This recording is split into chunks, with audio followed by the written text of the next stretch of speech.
Okay guys, so we're looking at the top 3 electrolyte mistakes on keto. Stay tuned. Okay guys, so you hear electrolytes thrown about all the time on a keto diet.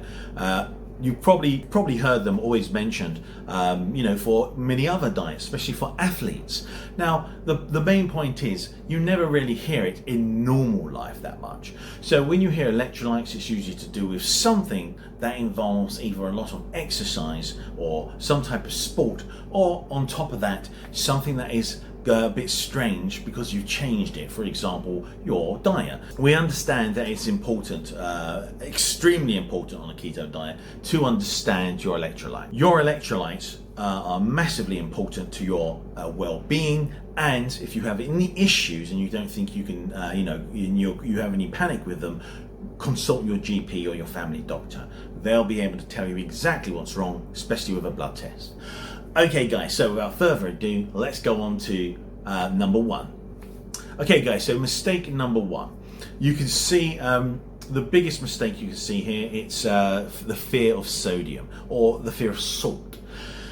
Unfortunately, a lot of the modern diet or modern media have put a lot of negativity on sodium or on salt. What's the main issue? Well, sodium is obviously table salt and chloride, which is called sodium chloride. Now, this has been demonized a lot, and yes, it's true. Anything in massive amounts is going to cause problems to your health. Salt is going to cause issues, of course it will, because obviously you have to understand how salt and water work together, and then how that can cause problems with blood pressure and so on.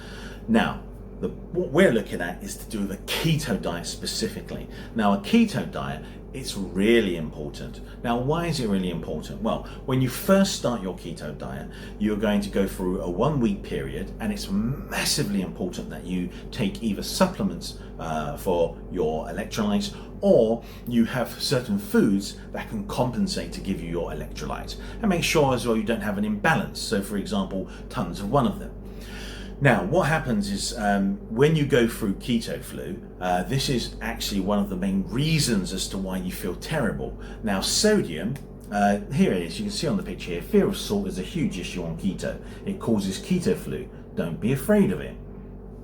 Now, if you look down here, you can see obviously that it's important to get enough of your sodium. And why is this? Well, an electrolyte just holds a charge, and that charge is there to help actually run your whole central nervous system and your peripheral nervous system. So in a way, these electrolytes are paramount to be able to have the right amount, because you're running your whole nervous system, your brain, and without them you die. So that's why you feel so poorly when you get keto flu, and usually, because obviously as you're eating, you'll usually be able to fight by and usually get through. But that's why it's very important to make sure you have your electrolytes. You don't want to feel terrible. It's as simple as that. So it's really uncomfortable. Your hormones do adapt to certain situations on the metabolic pathway for a ketogenic diet. But the reality is you can solve main issues by taking a supplement, and the supplement has a dose, and so there you go. Now, for example, I'm quite confident with regulating my electrolytes. If I go out and I know I've sweated a lot, I will take even a slightly bit more, add a bit more sodium to my food with table salt or Himalayan salt, and so that way you get a mixture of electrolytes in it. Now, looking here, we want to understand where can you get sodium, because you really do need to have it, especially on the first week, and you should be having it throughout the diet really, your electrolytes, and especially if you sweat a lot, exercise a lot, or you're in a hot country. So if you're sweating out there in a hot country, it's always important to have electrolytes. Now, Himalayan salt contains essential sodium and chloride. Now you can see there, I've just put the proper scientific representations for sodium and chlorine, which is chloride in this instance because it's got a charge. Now, the reason why that's important is so you understand those charges are what make this part an electrolyte, and that's why you need them, because you want charges to do a function in your body. So, here we go. It also includes magnesium, potassium and calcium. So if you have Himalayan salt, you get a whole range of the actual electrolytes you need. Sodium is vital for initiating action potentials, so crucial for nerve transmission and muscle function. So basically, how you think, you build up and you look at something and you think to yourself, is that red? And so all these neurons fire in your mind, and well, they build up actually. So they build up a massive surge, and if they all agree that yes, they've linked into the right pathway through this, it's a bit more complicated, their plasticity, then what happens is they go, yes, that's red. And so they fire, and they fire with sodium. Now, this is exactly what happens, and we can understand that it's really simple and straightforward. There is absolutely no issue, that you will have, especially if you take your supplements. Again, you always have your doctor and your family doctor and your GP to consult. Okay guys, so that's sodium. So sodium is extremely important. It's really the number one electrolyte. It's massively important. And so when you hear a lot of people saying it's bad or hearing things about it, that's in a context. So you don't want to have too much and you don't have too little. For example, the NHS believes gives out an amount of roughly about 6 grams a day. Now, it used to be 3 grams and it's doubled. Now that shows you how important it is as an electrolyte. Why is it so not actually a set amount, and it doesn't show on the mini bottles if you look for a daily allowance? Because there isn't a daily allowance. The main idea is that your size, even your gender, how active you are, everything contributes, and so you need to salt, and usually you feel that urge to salt if you need more salt. So that's the main idea. Now, okay guys, so moving on to mistake number 2. You can see here, neglecting magnesium. So this magnesium, again, is your electrolyte. You can see it down here. And what's the big idea? Here we go. Often depleted on keto due to water loss. Critical for over 300 enzyme reactions and energy production for ATP, which is adenosine triphosphate. Deficiencies are very common and can cause muscle cramps and poor sleep.